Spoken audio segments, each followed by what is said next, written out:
Testing, testing. We'll do through testing.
Good morning, everybody.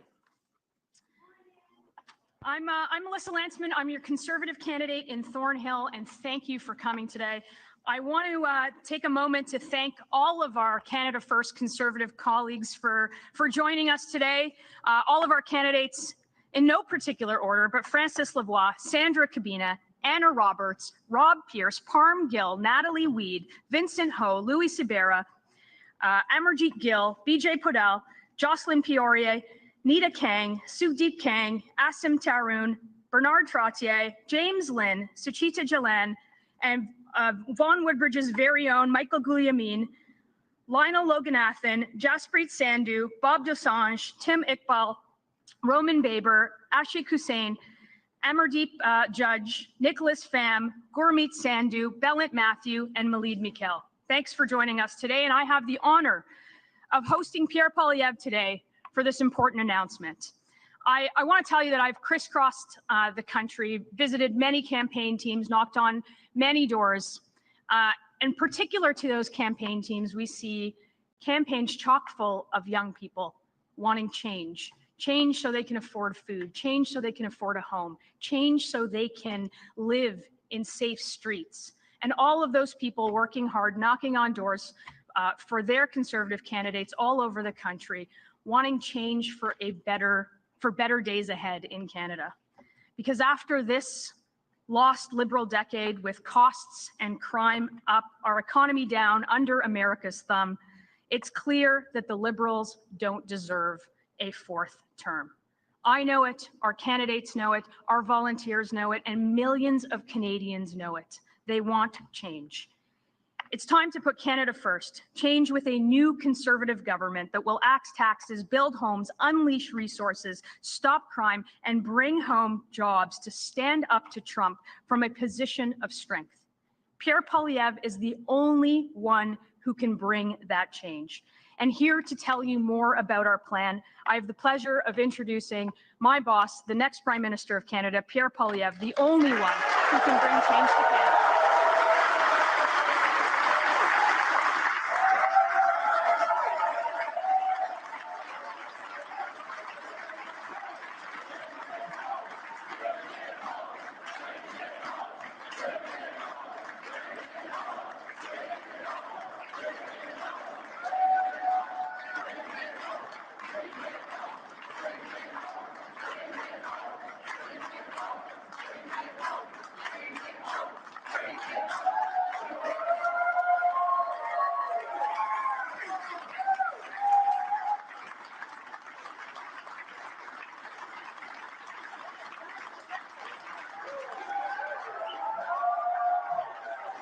Wow. Thank you very much to our great Deputy Leader, Melissa Lantzman, who is part of our team that is going to bring change to Canada. Here we are in Woodbridge to launch our platform, a platform whose title is Change. Change so that you can afford food and housing. Change so that you can live on a safe street. Change to put Canada first. Change is what we need now more than ever. Change offers the prospect of restoring the Canadian promise, the promise that hard work gives you a great life in a beautiful, affordable house on a safe street, protected by our brave troops under our proud flag. That is the Canadian promise. That is the promise the country made to me and to my wife, Anna. It's the promise that it made to countless generations who came before us. It is that promise that makes us so proud to be Canadians. It is the promise that we all owe to the next generation, and it's the promise that it is my purpose in politics to restore. But after the lost Liberal decade, that promise is broken. Everything costs more. Seniors are choosing between heating and eating. Young people have given up on ever owning a home for the first time in the history of our country. Crime is raging out of control.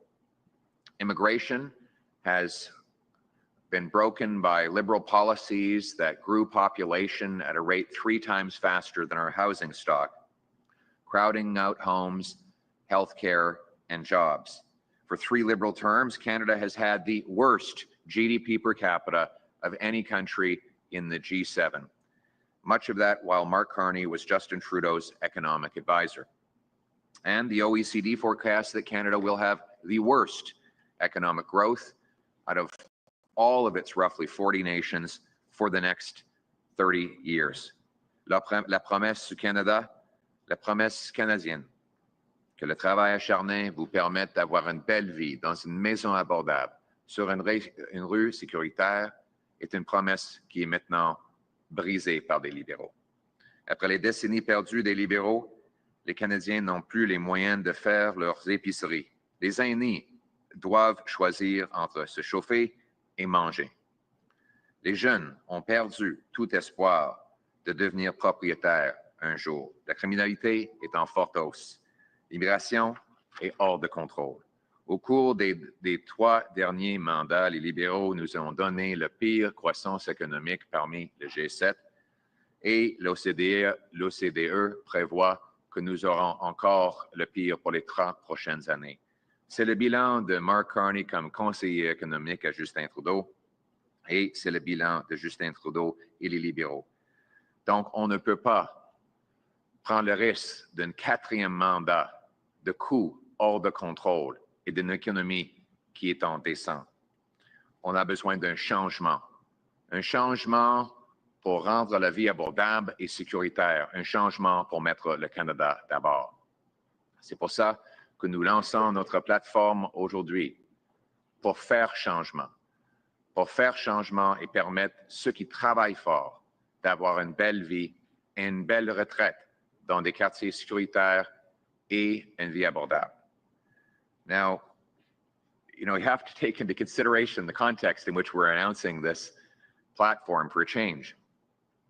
Just Saturday, Mark Carney announced that not only will he keep all of Justin Trudeau's reckless spending, he will add $130 billion more. Spending that will drive costs higher for food, housing, and everything else. Spending that will risk our economy and threaten our future. It's not that Mark Carney is as bad as Justin Trudeau. He's far more costly. We also learned from media reports that the Carney platform was already written for Justin Trudeau. So Mr. Carney has the same Liberal MPs, same Liberal ministers, same Liberal platform, and you will get the same disastrous Liberal results. And it is a very dangerous future if the Liberals get their 4th term. And this isn't just my words.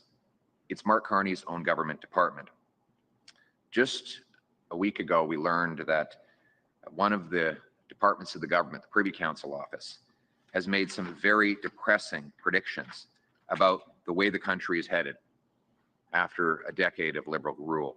I'm going to quote directly from this Privy Council report. In 2040, upward mobility is almost unheard of in Canada, they predict. Hardly anyone believes they can build a better life for themselves or their children through their own efforts, and many worry about sliding down the social order. It forecasts more people may struggle to afford rent, bills, and groceries. Resulting stress could worsen mental health challenges. This would increase demand for social services. And then there's some specific forecasts that the current Liberal government is making about our future. In 2040, owning a home is not a realistic goal for many. Inequality between those who rent and those who own has become a key driver of social, economic, and political conflict. The report goes on to say that people may lose faith in the Canadian project altogether. It forecasts that many will leave the country to avoid this rising cost and declining opportunity. And they believe that it will lead to a mental health crisis. More people will emigrate to jurisdictions where they believe upward mobility and or higher standards of living are easier to obtain. Quote, if young workers leave Canada, it may become harder to pay for the systems that support a growing number of older people. It says things are so bad that, and this is a quote, I'm quoting from the government here. If I had said this myself, you would have thought it was outlandish, but this is the government's own predictions about how bad things are headed right now. People may start to hunt, fish, and forage on public lands and waterways because they can't afford groceries anymore. This isn't my prediction. This is where the country is headed if we continue down the Liberal track. It sounds incredible, something from the post-apocalyptic TV show like Fallout or The Last of Us, but this is the forecast from Prime Minister Carney's own government department, the Privy Council office. Now, Mr. Carney plans to continue the very policies that got us into this mess in the first place. In fact, he plans to go even further. $130 billion of additional spending above and beyond what Justin Trudeau had already promised will take the new debt that Liberals are projected to add over the next 4 years to $250 billion of inflationary, cost-driving spending that threatens our social programs and our future. Monsieur Carney va non seulement maintenir toutes les dettes de Justin Trudeau, mais il prévoit d'ajouter encore plus de dettes et encore plus de dépenses, c'est-à-dire 130 milliards de dollars de nouvelles dépenses inflationnistes en plus du programme anti-croissance et anti-développement que les libéraux poursuivent depuis une décennie. Il dit qu'on devrait garder la moitié de notre pétrole dans la terre et il veut garder en place la loi anti-développement C-69. Il s'ajoute à toutes ces dépenses au déficit déjà en place et donc un quatrième mandat des libéraux sera encore plus coûteux que les premiers 3 mandats. To pay for it, they'll have to print even more money and hike taxes even higher, with inflation driving up grocery costs, housing, and gas even worse, just like the last 5 years when he was Trudeau's economic advisor. But the good news is, it doesn't have to be this way. We can choose change. We can choose hope. We can choose our future.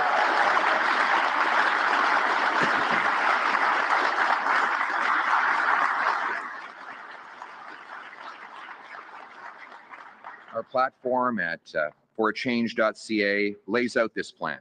It is a plan that will lower taxes and debt by getting rid of bureaucracy, consulting fees, waste, and excessive foreign aid to dictators, terrorists, and global bureaucracy.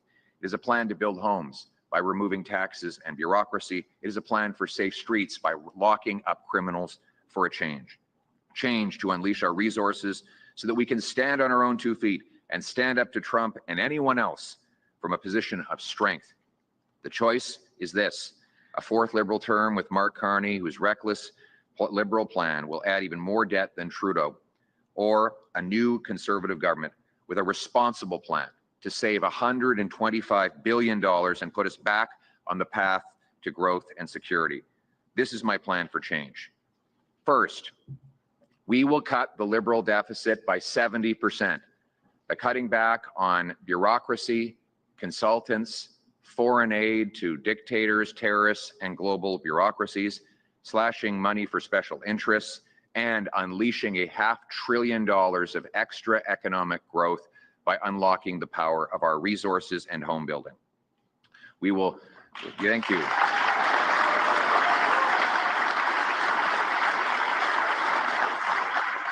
Now, in the past, I've told you that there would be a dollar for dollar law. Every dollar of new spending would need to be matched with a dollar of savings. We've gone even further.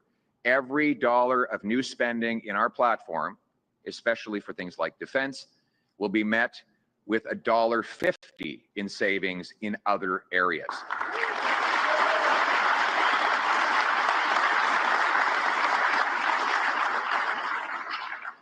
We will cut consulting fees that the government pays by $10 billion annually and almost $20 billion over the term.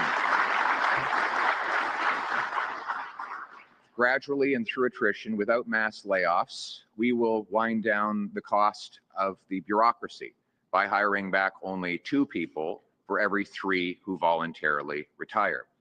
We'll cut back on foreign aid by roughly 1/3, so that we no longer give money to terrorists, dictators, and global bureaucracy. The money will go to frontline people in need. We will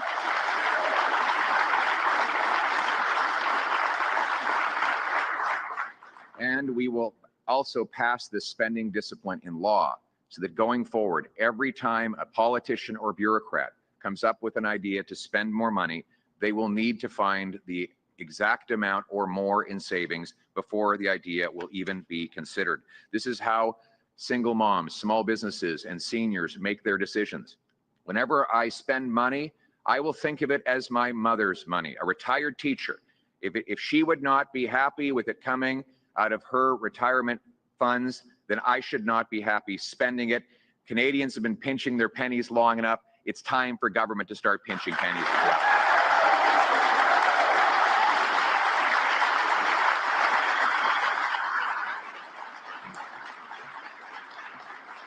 We will unleash $500 billion of economic growth, a number certified by the former chief economic analyst of Stats Canada and by a former associate deputy minister.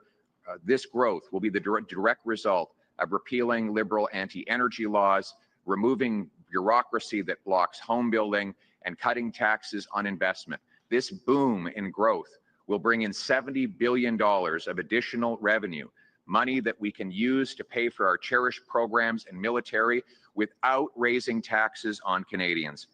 Which brings me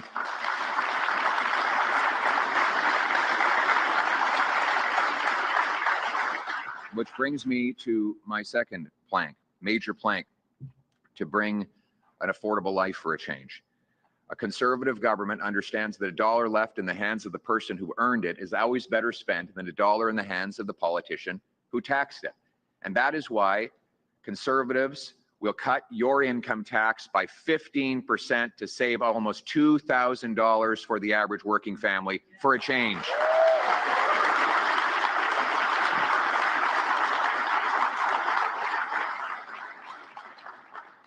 Third, we will axe the federal sales tax on new homes up to $1.3 million and pay municipalities to cut their building taxes to knock $100,000 off the price of a new home and build 2.3 million homes for Canadians over the next 5 years.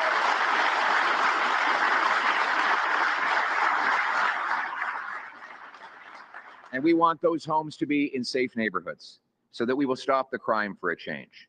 We will lock up violent criminals and bring home safety. We will ensure that anyone convicted of 3 separate violent offenses will no longer ever be eligible for bail, parole, probation, or house arrest.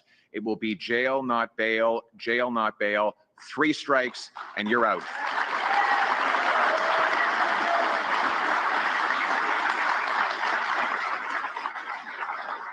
And we will put our own country first for a change. By repealing anti-resource laws Liberals have used to push us down and push our investment out, we will bring home the $500 billion that the Carney-Trudeau Liberals pushed to the Americans. We will build pipelines, mines, and other major projects. We will use the funds to rebuild our military so that we are a truly sovereign and strong nation that stands on its own 2 feet and stands up to anyone who confronts us. We are a nation that is proud, a nation that will be strong, and a nation that will assert its sovereignty for a change. C'est ça mon plan pour le changement. Au cours des 4 prochaines années, un gouvernement conservateur va réduire les déficits. Au cours des 4 prochaines années, les conservateurs vont couper la bureaucratie, des consultants, l'aide à l'étranger et le BS coopératif pour réduire le coût du gouvernement et réduire les déficits libéraux de 70%. En réduisant le coût, on peut réduire l'inflation et libérer de l'argent pour laisser plus dans la poche de monsieur et madame tout le monde. C'est comme ça, on va aussi mettre en place la loi dollar pour dollar qui garantit que chaque fois qu'on introduit un nouveau dollar de dépenses, on va devoir le matcher avec un dollar d'économie. Mais dans la plateforme actuelle, on va encore plus loin. On insiste pour $1.50 pour chaque dollar d'économie, pour chaque nouveau dollar de dépenses. C'est comme ça qu'on va réduire les déficits libéraux. On va aussi libérer un autre demi-billion de dollars de croissance économique au cours des 5 prochaines années afin de générer 70 milliards de dollars de revenus supplémentaires sans les hausses de taxes et d'impôts. C'est en libérant nos ressources naturelles, la construction de logements et en réduisant les taxes sur l'investissement. Parlons des taxes. Mon plan que je vais réitérer aujourd'hui, c'est de couper vos impôts de 15 % pour économiser à une famille de travailleurs moyennes près de 2 000 $, de l'argent que vous pouvez dépenser dans votre économie locale pour supporter votre famille. Mais il faut une maison pour le faire. C'est pour ça que j'annonce encore qu'un gouvernement conservateur va éliminer la TPS sur les maisons neuves et inciter les municipalités de couper leur bureaucratie pour ainsi réduire le coût d'un logement de 100 000 $. En plus, ces maisons seront dans les communautés sécuritaires. On va donc abroger des lois libérales qui font en sorte de libérer les criminels les plus sévères. On va garder des criminels en prison pour protéger vous et votre famille. Et finalement, nous allons mettre le Canada d'abord en libérant notre économie avec des projets de ressources naturelles qui permettent l'échange de l'Ouest à l'Est et à l'inverse au lieu de dépendre des Américains pour tout. After a lost liberal decade of red tape, block projects, and rising taxes that drove almost $500 billion of investment south, we will get Canada building again with a new conservative economic action plan to unleash our vast resource wealth, build major new infrastructure, bring back investment, and turn Canada into the richest country in the world. To that, thank you.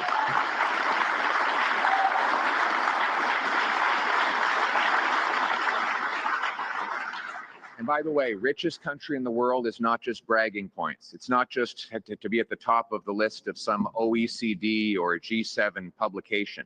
It means that our kids will grow up to have beautiful homes, that we'll be able to afford the best healthcare treatments, that young children who are diagnosed with a rare disease will have the resources to treat that disease and save their lives. It means less poverty in our streets and less despair. It means our schools will be better funded and the most vulnerable will have an abundance of help paid for not by bone-crushing taxes or excessive bureaucracy, but by a massive growth and boom in our overall economy, a rising tide that lifts all ships.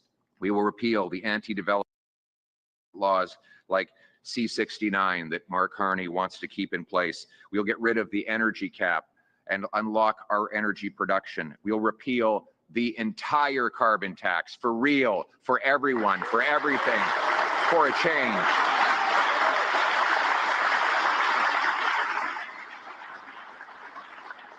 We will bring home safe streets by locking up the criminals. We will take action to stop border smuggling of guns. We'll inspect the incoming shipping containers, add 2,000 frontline CBSA officers, and we will have watchtowers along the frontier to stop drugs, guns, and stolen vehicles from coming and going. We will, with a 3 strikes you're out law, we will put serious offenders behind bars for life, and we will take action to end the tent cities, get people into housing and treatment and help. No longer will we accept the liberal approach of allowing people to languish, half dead, bodies lying on the ground, overdoses in our communities. These tent cities have been a terrible tragedy, a place where people go outdoors for effectively palliative care. We will end that by giving them hope that they can turn their lives around, get into housing, get their bodies clean of addiction, and reconnect with their families, because we're not going to give up on anyone. In fact, anyone who's out there suffering with an addiction, know this: we're going to provide 50,000 treatment spaces where you can go and get detox, counseling, group therapy, physical exercise, a job placement, and a home. So hang on, have hope, help is on the way.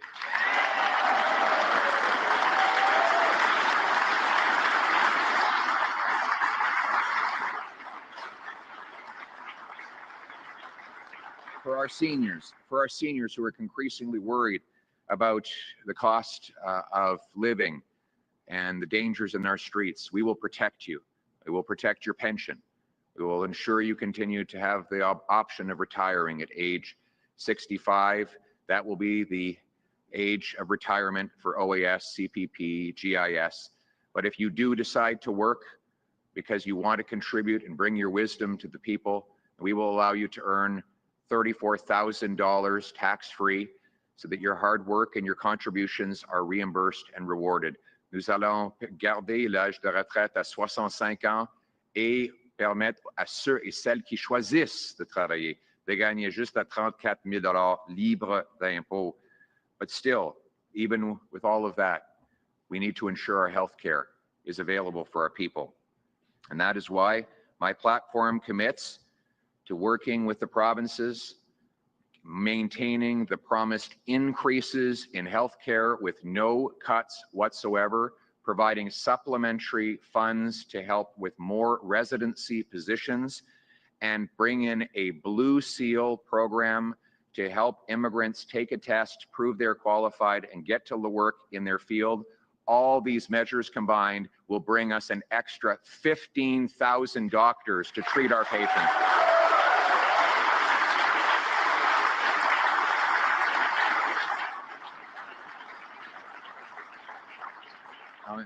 For a change, instead of the endless wait lines that we have seen après une décennie perdue des libéraux, avec moins de médecins et plus de gens qui attendent. Nous allons travailler en plein partenariat avec les provinces, en respectant leurs juridictions et en continuant d'augmenter les transferts en matière de santé, tout en créant un sceau bleu, un test qui permettrait des immigrants de prendre un examen, de prouver leur qualification et de travailler dans les domaines de la santé dans une entente signée avec toutes les provinces volontairement. Nous allons ajouter 15 000 médecins de plus à travers le Canada pour faire changement dans notre système de santé. And we're going to make sure that our healthcare, our housing, and our jobs are not overwhelmed. We will end the fraud in our international student program, the temporary foreign worker program, and cap population growth so that we always add healthcare, housing, and jobs faster than we add people. We will fix the broken immigration system for a change.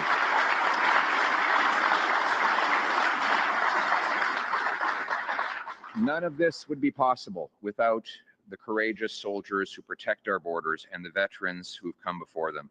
And that is why Conservatives will rebuild our armed forces with 4 heavy icebreakers. We will fill the vacancies in the forces, add new landing strips in our far north, purchase the Poseidons and fighter aircraft. We will add the first Arctic base for Canada since the Cold War, CFB Iqaluit. We will once again, yes.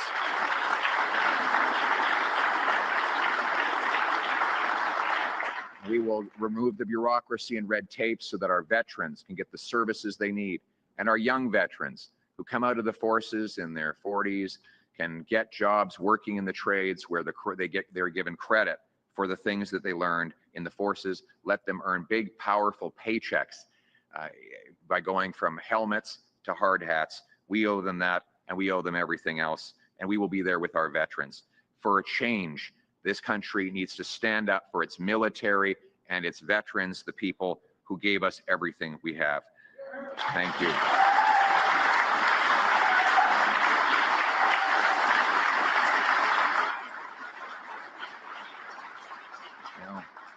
This is a hopeful message, and this really is the choice. Do you want hope for a change, or do you want fear that keeps us in dissent with rising costs and crime and a 4th Liberal term?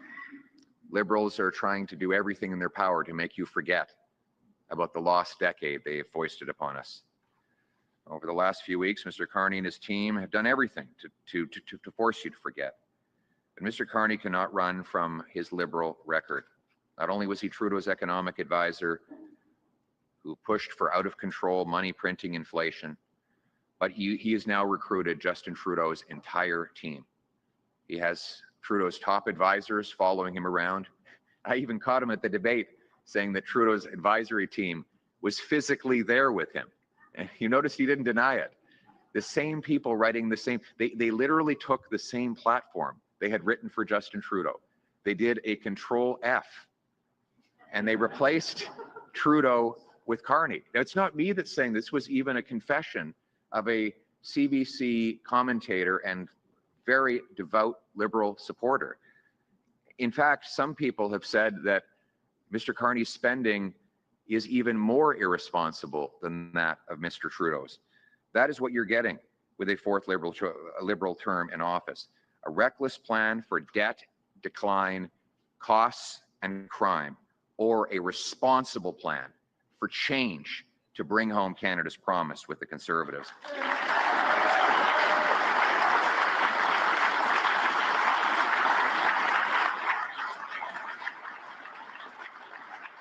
Au cours des dernières semaines de cette campagne, M. Carney et son équipe de libéraux ont fait tout pour vous faire oublier. Mais M. Carney ne peut pas cacher son bilan libéral. C'est pas juste qu'il était le conseiller économique de Justin Trudeau, il a exactement la même plateforme qui a été rédigée par des conseillers libéraux pour M. Trudeau. Ils ont simplement remplacé le nom Trudeau avec Carney. Donc, même plan, même ministre, même député libéraux et même plateforme libérale. Encore, M. Carney vise à dépenser 130 milliards de dollars plus que Justin Trudeau.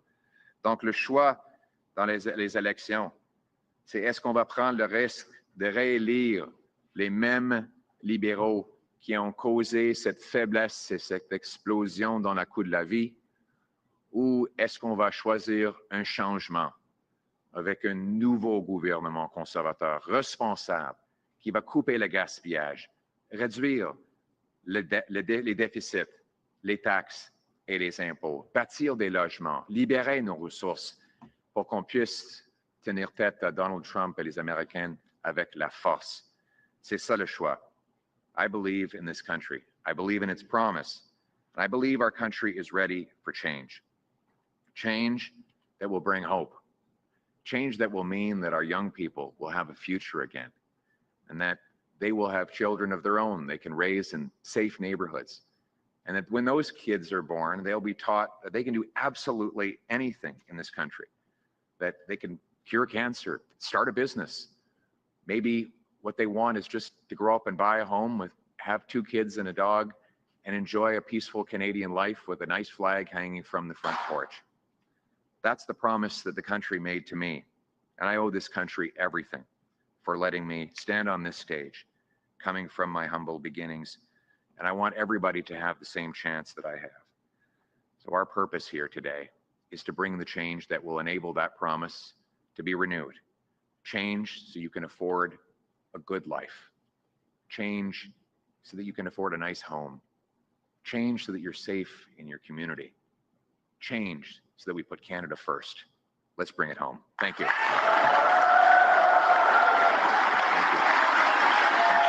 Thank you.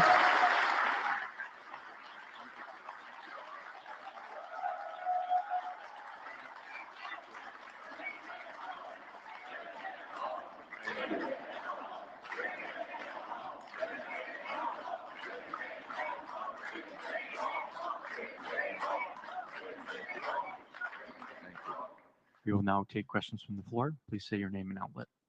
Good morning, Mr. Poilievre. Nick Murray from the Canadian Press. Thank you.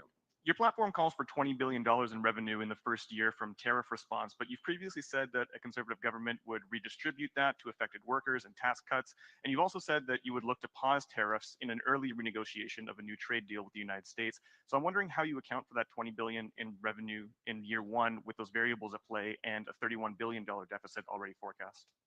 Yes, that's a very good question. So you're right, we are inheriting a very large Liberal deficit.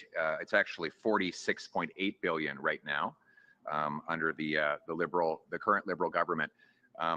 And well, let's be clear, all of these deficits that we're talking about are inherited from the previous Liberal government. So let's not pretend that these deficits were created by anyone other than Mark Carney and Justin Trudeau. On the tariffs, I have to accept the numbers the government published. Mr. Carney has said that the tariffs will generate $20 billion. What I'm committed to is redistributing that money to Canadians through tax cuts and through targeted aid to industries that are directly affected. So I have said that we will be cutting taxes by more than $20 billion by lowering income tax 15%, axing the sales tax on new homes, letting seniors have $34,000 tax-free earnings should they choose, axing the sales tax on Canadian-made automobiles, axing the carbon tax. So we will use the money to cut taxes on work, investment, energy, and home building. And also to eliminate the capital gains tax on any monies reinvested in Canada. We also have set up a fund, I think it's $2 or $3 billion that we have put aside to keep Canadians working. It's called the Keep Canadians Working Fund. It is going to be a loan program, but it's going to target those businesses that we know can survive and thrive in the future, but are trying to avoid layoffs in the short term while we go through this unfortunate and frankly wrong-headed tariff dispute that the president has wrongly pursued. So look, the bottom line is that with all this going on, we can't afford a fourth Liberal term of rising costs and crime. We need a change with a new Conservative government that will cut waste, cap spending, lower taxes, and bring home an affordable life for all Canadians. Thank you. En français.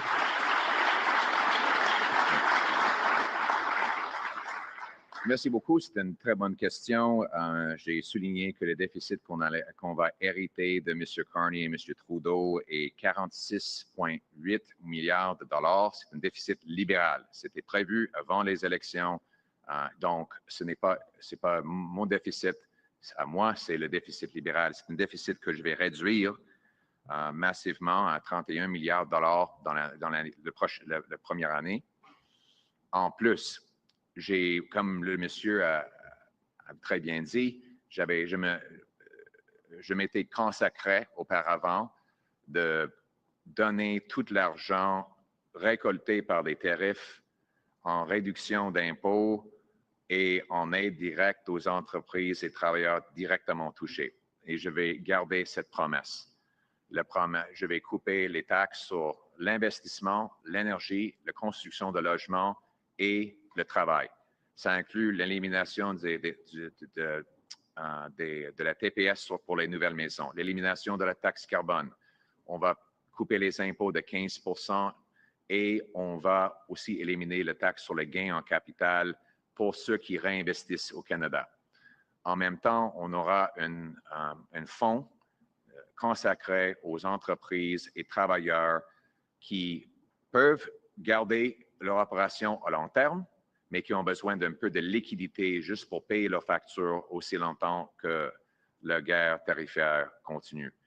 Donc, le choix pour les Canadiens, c'est après 10 ans des libéraux, de l'inflation, de dépenses hors de contrôle, on ne peut pas prendre le risque d'un quatrième mandat. Il faut que ça change avec un nouveau gouvernement conservateur qui va éliminer le gaspillage, couper les dépenses, réduire le coût de la vie pour faire changement. Merci. Thank you. Next question. Thank you, Bailey Morton with Aurora today. Your platform talks about incentivizing development charge cuts and backing cities who build housing with infrastructure funding. Local municipal leaders in Newmarket and Aurora have talked about how they need more funding to do this infrastructure building, and that without the infrastructure built, that's what delays housing. So how's your plan going to get housing starts up and building faster? This is a very good question. Over the last Liberal decade, housing costs have doubled. And the reason is that Liberals continue to build bureaucracy instead of building homes. As local governments jack up construction taxes, the federal government continues to give them rewards for doing so with more and more government spending. Mr. Carney is pledging to repeat all of the same Liberal policies on housing that got us into this mess in the first place. I want the opposite. I don't want to build bureaucracy. I want to build homes. So first, I will leave. The number one cost for a new home in Ontario today is taxes. direct taxes, sales taxes, land transfer taxes, development charges. The second biggest cost is bureaucracy, delays, zoning, permits, lawyers, accountants, lobbyists, none of whom build any homes. More money from a new home today goes to bureaucrats in buildings than goes to the carpenters, electricians, and plumbers who actually build the homes. So what I've said is to the cities, you need to follow my example of cutting taxes on home building. If you do, I will pay half the cost of your building tax reductions. The goal will be to cut municipal home building taxes by 50 grand, cut Canadian national home building taxes by roughly the same amount in order to reduce taxes on a new home build by 100 grand. Those municipalities that block housing, they will get less federal infrastructure money, very simply. I'm setting a target. Municipalities should be permitting 15% more homes every single year. And if they hit that target and beat it, they'll get more money. If they refuse, then they'll be getting less money. It's very simple. We cannot continue to pay local bureaucracies to block home building. We have to incentivize more construction. And, you know, we are near Vaughan. I think Vaughan actually just cut their development charges by about 50%. I think I have that right. Is that right? Yeah, so that was a good decision. I want to give them credit for that. And I congratulated Mayor Del Duca for that. I know that he's a different color than I am, but when you acknowledge good work when it's done. And I would reward Vaughan and municipalities like that for making the right decision, because we have to axe taxes if we're going to build homes for a change. En français. Thank you. En français. Oh, merci. OK. Donc, la question, c'est comment faire pour encourager les municipalités d'accélérer la construction. Je vais utiliser l'argent pour l'infrastructure pour inciter des municipalités de réduire leurs frais, accélérer leurs permis et libérer les terrains pour bâtir 15% plus de logements par an. On va en plus éliminer la TPS sur les maisons neuves et les condos. C'est un gros changement parce que après la décennie perdue des libéraux, le coût du logement a doublé et M. Carney vise à faire exactement les mêmes politiques que Justin Trudeau, c'est-à-dire plus de bureaucratie, des grands stratagèmes, des agences à Ottawa, les dépenses. Ça n'a pas fonctionné depuis 10 ans, ça ne va jamais fonctionner. On ne peut pas nous permettre un 4e mandat des libéraux qui gonfle le prix de logement. On a besoin d'un changement pour couper les taxes sur la construction, accélérer les permis, libérer le terrain et offrir à nos jeunes la chance d'avoir une maison. Merci. Thank you. Next question. Mr. Poilievre, Joe Warmington from the Toronto Sun and Post Media.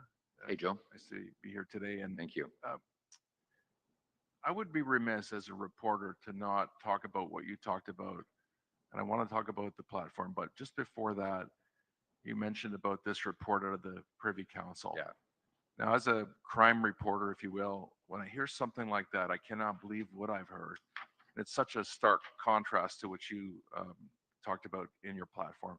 But I do want to go back, if you can address that, how that's going to help fix it. But that is the most negative thing in my 40 years in journalism that I've ever heard about Canada. I don't see it too many places in the media, and I think it can't be glossed over. So I'd like to talk about that and how you're going to fix that if you win on next week. I think you're absolutely right.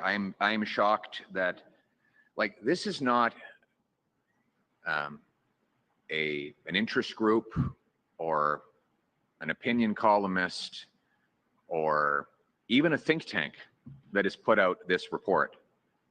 It is not even just a government department. It is the Prime Minister's personal department. Like, I think somebody has to ask Mark Carney, has he seen this report? His department wrote it. And what they are anticipating on the current trajectory is a total meltdown, a societal breakdown in Canada if we stay on the current track. Why this isn't blazing the front pages of every news outlet in the country right now is beyond me. It's just unbelievable. Unbelievable. Like, it blows my mind. What they're actually saying is that I'm just going to read some of these. More people, this is for the future. It's not enough for Mr. Carney to say, oh, well, the last 10 years is in the past. Forget about it. Stop bothering me about the past, he will say. This is the predicted future his department foresees for Canada. More people may struggle to afford rent, bills, or groceries. The resulting stress could worsen mental health challenges. This would increase demand on social services. In 2040, upward social mobility is almost unheard of in Canada. Hardly anyone believes that they can build a better life for themselves or their children through their own efforts. Many worry about sliding down the social order. In 2040, owning a home is not a realistic goal for many. Inequality between those who rent and those who own has become a key driver of social, economic, and political conflict. In 2040, pursuing a post-secondary education is no longer considered a reliable path to social mobility. Fewer young people choose post-secondary, and those who do see it less as a path to a successful career than a way to reinforce their membership in the, quote, elite. That's not my words. That's the government's words.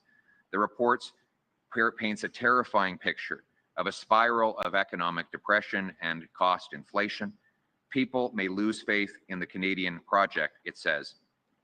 It forecasts that this may trigger people to, quote, emigrate to jurisdictions where they perceive upward social mobility or other higher standards of living are easier to obtain.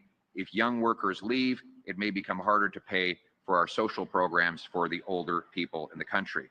And then this last line, it staggers me, that because groceries are expected to become so expensive, according to Mr. Carney's top government department, people may start to hunt, fish, and forage on public lands and waterways.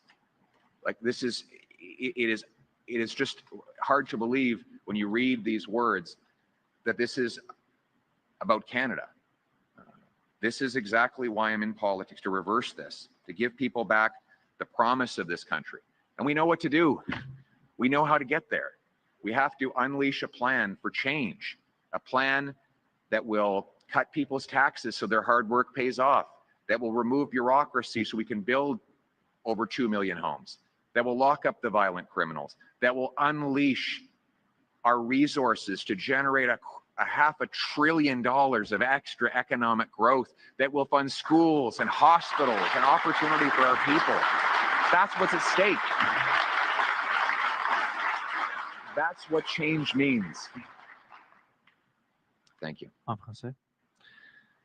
Mais je dois avouer, j'ai pas les mots en français du rapport. Évidemment, les médias qui s'y intéressent, évidemment, vont pouvoir obtenir parce que ça vient directement du département du Premier ministre, le Conseil privé.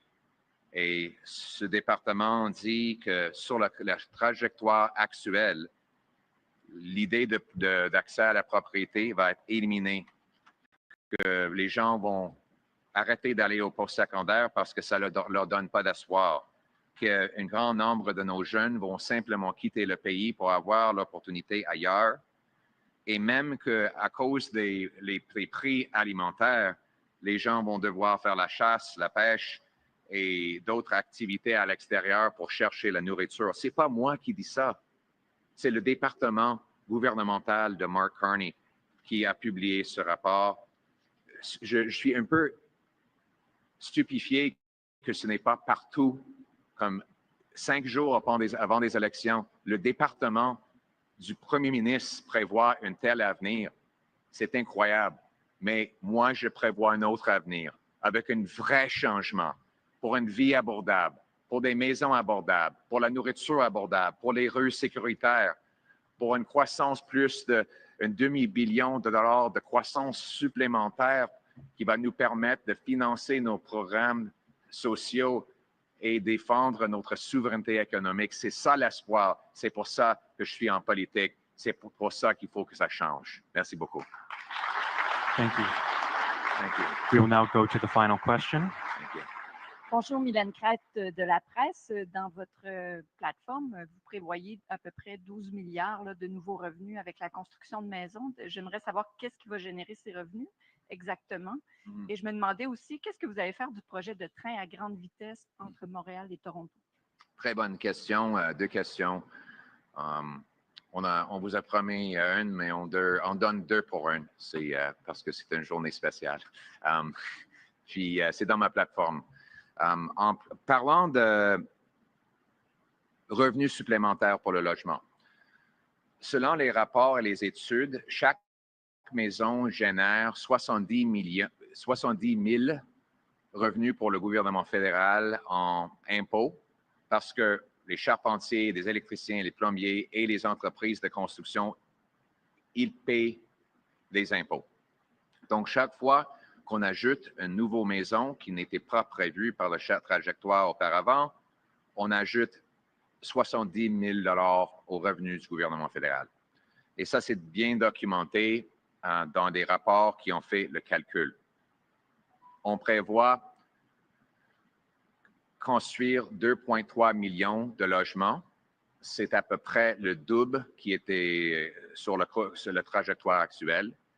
Les constructions de logements supplémentaires vont ainsi générer le revenu supplémentaire. Comment est-ce qu'on va le faire?